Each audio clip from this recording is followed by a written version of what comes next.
And I also want to thank President Wren, union president, AFL-CIO, head of the there you are, I couldn't find you. Local doesn't mean it shouldn't help. I promise you we're going to build back better than ever, more resilient.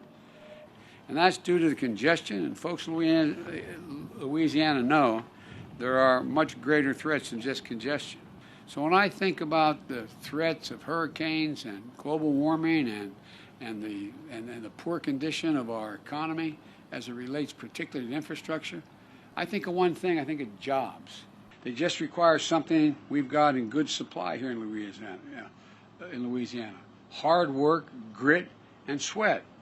You know, to shorten our commutes, to give us back a lost time to our families, to make our commute savers, save lives. Business picks up at the local convenience store, at the seafood market, at the hardware store.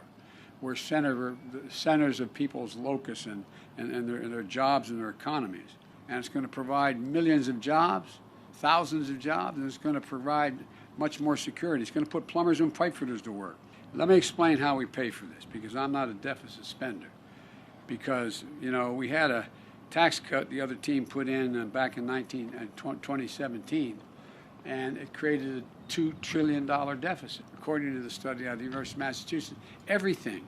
I'm not talking about deficit spending. I'm talking about paying for it. I realize I'm getting too wonky here, giving you too much detail. And so, folks, look, middle-class family, as I said, and a construction worker, better docks, not better docks, more docks. What's the first thing anybody asks you when they want to put a new facility here in your city? How close is the interstate? What's the access to the lake? What's the water supply?